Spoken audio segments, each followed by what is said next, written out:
4 U.S. presidents have been assassinated while in office, and their assassins died soon after. All 4 of the killers' bodies were buried, but for 3 of them, that wasn't the end of the story.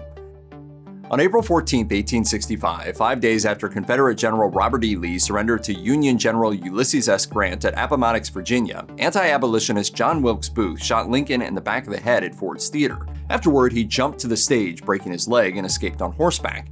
Booth evaded authorities for 12 days over 90 miles until April 26, when he and co-conspirator David Harold were surrounded in a tobacco barn. Sergeant Boston Cobert shot Booth in the neck and paralyzed him. He died shortly thereafter, but not before allegedly offering some last words to Lieutenant Conger, one of the men who had helped lead the manhunt. I put my ear down close, and finally, I understood him to say, "Tell Mother I die for my country." Booth's body was shipped to the USS Montauk offshore from Washington, D.C. for identification and autopsy purposes. A doctor who had removed a tumor from the killer identified the scar from the surgery, a hotel clerk identified one of his tattoos, and a photographer came to take pictures. As Harper's Weekly reported at the time, the lips of the corpse were tightly compressed, his face was pale and wore a wild, haggard look, indicating exposure to the elements and a rough time generally in his skulking flight. His hair was disarranged and dirty and apparently had not been combed since he took his flight. Booth's body was then transported to the Arsenal Penitentiary, a military prison during the Civil War, and buried there. His remains were exhumed and reburied in a warehouse at the site in 1867. Finally, in 1869, his remains were once again exhumed, handed over to his family, and reburied in the Booth family plot at Greenmount Cemetery in Baltimore. There was indeed the burial of John Wilkes Booth's body in the Booth plot somewhere. Wilkes is commonly believed to be buried beneath an unmarked white headstone in the family plots, where people go to place pennies on his grave to this day. Charles J. Guiteau assassinated James A. Garfield in 1881, only 16 years after President Abraham Lincoln's assassination. You would think that after the Lincoln assassination, people would have decided that there should be guards around the president. Guiteau was a failed evangelical preacher who got a lot of attention for his bizarre courtroom behavior during his trial. It seems pretty clear by today's medical standards that he was suffering from some form of mental illness. Guiteau considered the murder of Garfield a holy act, compared himself to Moses, and even wrote poetry about it. I conceived the idea of removing the president because he has proved a traitor to the men that made him. The tipping point that led to the assassination came when President Garfield's administration rejected his application for a position at the U.S. consulate in Paris. Guiteau then caught up with Garfield on July 2nd at the Baltimore and Potomac train station and shot him. Guiteau was hanged on June 30th, 1882, nearly 1 year after the assassination. The medical examiners who conducted Guiteau's autopsy found minor evidence of either malaria or syphilis in his brain, but nothing conclusive.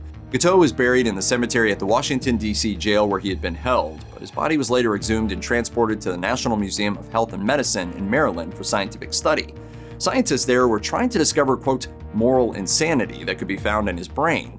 The body was dissected and his brain and spleen removed. In fact, Guiteau's brain still exists, preserved in a 70% alcohol, 30% water solution in a jar on a shelf in Philadelphia's Mutter Museum. They never did find the moral insanity they were looking for. It's unclear what happened to the rest of his body. It only took 20 years after President James A. Garfield's assassination for Leon Czolgosz to shoot and kill President William McKinley in 1901. As Susan Burfield explained in The Hour of Fate, Czolgosz's parents had moved from Poland to the United States in search for a better life, but they and Leon both had gotten crushed by a struggling economy in the Panic of 1893. Does it make sense in a land of opportunity where the voice of the average person was not being heard in the halls of Congress? Jobless, aimless, hopeless, and having no prospects or particular talents, he did what any sensible person would do in that situation. He became an anarchist. Shockingly, anarchy didn't help his situation. Who knew, right? After calling himself Fred Niemann, which in German means Fred Nobody, Czolgosz bought a .32 caliber automatic revolver from a hardware store in Buffalo for $4.50 in late August 1901. About a week or so later, on September 6th, at the technology-focused Pan American Exposition, President McKinley agreed to meet any member of the public who dropped by to shake his hand. Czolgosz waited in line, and when he reached McKinley, the president held out his hand. Czolgosz raised his gun and shot him twice. Czolgosz's trial lasted less than 2 days, after which the jury deliberated for a mere 30 minutes. By October 29th, he was executed by electric chair in Auburn, New York. But for some unknown reason, Czolgosz's body was dissolved in sulfuric acid before whatever was left was buried in Soul Cemetery in Senate, New York. The grave is marked Fort Hill Remains. There's a bit of a Camelot revisionist history when it comes to the John F. Kennedy presidency. He wasn't as widely beloved as we're led to believe today, but it doesn't change the fact that his assassination came as a complete shock. On November 22, 1963, assassin Lee Harvey Oswald took aim with a rifle from the Texas Schoolbook Depository near Dealey Plaza in Dallas, Texas. At around 12:30 p.m., he opened fire, hitting JFK twice as the president's car passed by. A Marine veteran who was court-martialed twice during his military career for violent behavior, Oswald moved to the Soviet Union when he left the service, returned to the U.S. in 1962, and developed sympathy for communist Cuba. 1 year later, JFK was dead. No, sir, I am not a communist. I have studied Marxist philosophy, yes, sir, and also other philosophers. This time, the presidential assassin in question didn't get the chance to face trial or execution. Rather, he faced vigilante justice at the hands of nightclub owner Jack Ruby.